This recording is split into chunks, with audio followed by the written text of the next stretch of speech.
은행들이 최근 개인형 퇴직연금 IRP 고객을 꾸준히 확보하고 있다는 뉴스를 보내줬는데요. 올해부터 세액 공제 한도가 올랐고 안전자산 투자 심리도 개선되고 있다는 판단에 따라 영업의 속도를 내고 있다는 소식입니다.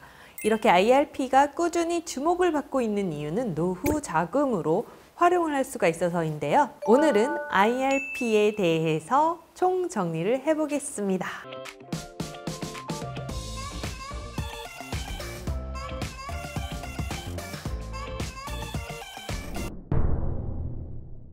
IRP란 개인형 퇴직연금의 줄임말로 Individual Retirement Pension이라는 뜻입니다.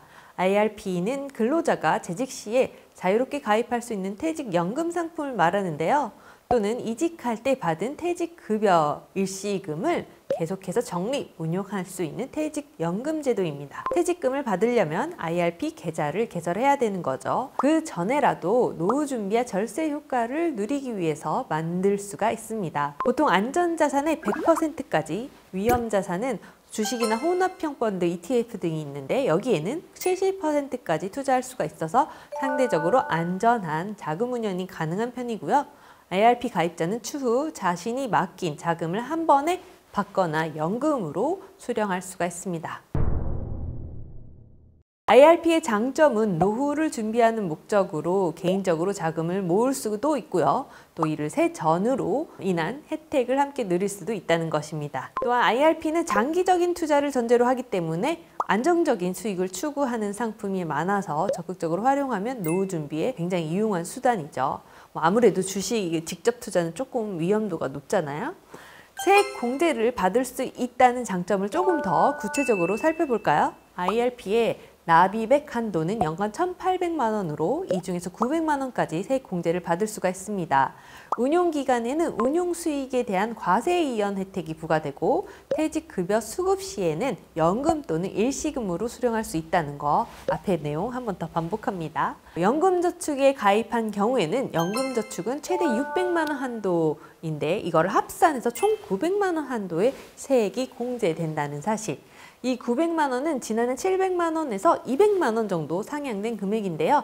만약 종합소득 금액 4,500만 원, 근로소득만 있는 경우에는 총 급여가 5,500만 원 이하인 근로자가 900만 원을 입금했다면 16.5%의 공제율로 총 148만 원, 8만 5천 원의 절세 혜택을 누릴 수가 있습니다. 종합소득 금액이 4,500만 원, 총 급여액이 5,500만 원을 초과하는 경우 이때는 공제율이 13.2%가 적용이 되고요. 총 118만 8천 원을 절세할 수 있어서 이러한 장점으로 IRP 적립금이 매년 늘어나는 추세라고 합니다. 데이터를 조금 더 살펴보면요. 작년 고용노동부 금융감독원의 자료에 따르면 IRP 적립금, 누가 얼만큼 IRP를 투자했냐는 거예요.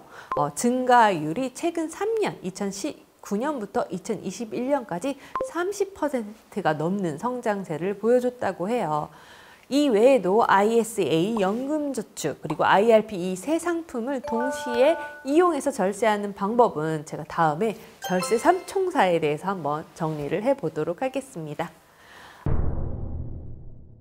IRP 가입은 어떻게 하는가? 굉장히 간단합니다. 먼저 계좌를 만들고 난 후에 상품을 선택하고 해당 상품의 가입 조건과 납입 방법, 연금 수령 시점을 확인해야 됩니다. 그 다음으로는 선택한 IRP 상품에 가입하기 위해서 가입 서류 작성하고 기관에 제출하면 되는데요. 요즘은 모바일로 뚝딱뚝딱 간단하게 할 수 있고요. 취급 기관별로, 금융사별로 한 계좌를 보통 만들 수가 있는데 그래서 IRP가 딱 한 개가 아니라 2개 이상이신 분들도 있더라고요. IRP 가입 대상은 어떻게 되는가? 일반 기업 근로자, 자영업자, 그리고 개인 사업자, 1년 미만 근속이나 단기간 근로자 등 다양한 분들이 가입이 가능하고요. 자세한 내용은 이 표를 통해서 확인해 보실 수 있습니다. 그렇다면 IRP의 단점 뭐가 있을까요? IRP의 단점으로는 예상치 못한 상황에서 연금 수령 시점을 변경하기 어렵다는 점이죠. 왜냐하면 노후를 위한 상품이니까요. IRP 상품에 따라 수익률이나 수수료 또한 다르기 때문에 이것도 조금 신경 써야 될 포인트입니다. 또 IRP를 활용하기 위해서 주의해야 할 점은 먼저 IRP는 장기간 투자하기 때문에 여기에 미처 예기치 못한 상황에 대비한 금융 안정성을 함께 고려해야 됩니다. 또 상품에 따라서 세전 혜택이나 연금 수령 시점 등이 다를 수 있으니까 꼼꼼하게 체크해 보시고 가입하시는 게 좋겠죠? IRP의 활용법에 대해서 좀 설명을 드릴게요. 요약하자면 IRP는 자신의 연금을 위해 계획적으로 돈을 모으는 것이 목적이기 때문에 국공채나 채권 등의 일반적으로 굉장히 안정적이고 위험성이 적은 상품들에 투자를 합니다. 물론 주식이 안 된다는 건 아니고 주식 펀드 다 됩니다. IRP를 이용하면 세제 혜택을 받을 수도 있기 때문에 연금을 위해 모은 돈이 더 많아질 가능성이 있고요. 또 IRP 자체가 성장 가능성이 있는 금융상품들로 담았기 때문에 장기적으로 높은 수익률을 기대할 수도 있습니다. 단 여러 번 반복하지만 장기간 돈이 묶인다는 점, 왜냐하면 노후를 위한 자금이니까. 그러니까 정말 상품 탄생의 목적에 맞게 안정적인 노후 자금 그리고 세제 혜택을 잘 활용하는 것이라면 아주 적합한 상품이지 않을까 싶습니다.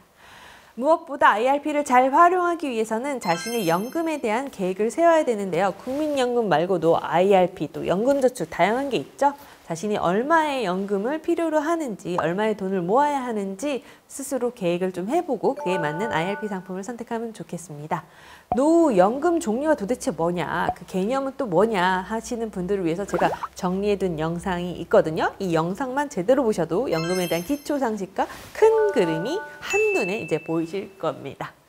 마지막으로 IRP에서 주의해야 될 점은 장기간 목돈이 묶여 있다는 점 외에도 IRP를 활용하면서 상품의 수익률이 일정하지 않을 수 있다는 점입니다. 마이너스 수익률도 있을 수 있다는 점, 이게 투자 상품이니까요. 그래서 일반적으로 안정적이고 위험성이 적은 상품에 투자하는 경향이 있기 때문에 높은 수익률, 주식 직접 투자하는 것만큼 대박나고 이런 거는 쉽지 않을 수도 있습니다. 그러니까 자신이 원하는 수익을 얻을 수 있도록 적절한 상품을 선택하는 것이 중요하다고 생각합니다. 이상으로 IRP에 대해서 알아봤는데요. 여러분, IRP를 활용해서 안정적인 노후를 준비하는 것은 매우 중요합니다. 젊을 때부터 공격적인 투자하는 것도 좋지만 안정적이고 장기적인 투자에 대해서도 같이 공부하는 구독자님들이 되시길 바랍니다. 오늘 영상의 반전은 제가 이 초안을 챗GPT를 활용해서 썼다는 겁니다. 그래서 다소 딱딱하고 정석에 가까운 내용들일 수도 있지만 어떠셨나요? 오늘의 영상이 도움이 되셨다면 구독과 좋아요, 알림 설정까지 부탁드리고요. 다음에 또 유용한 컨텐츠로 찾아뵙겠습니다. 오늘도 지적이고 행복한 하루 보내세요. 감사합니다. 안녕.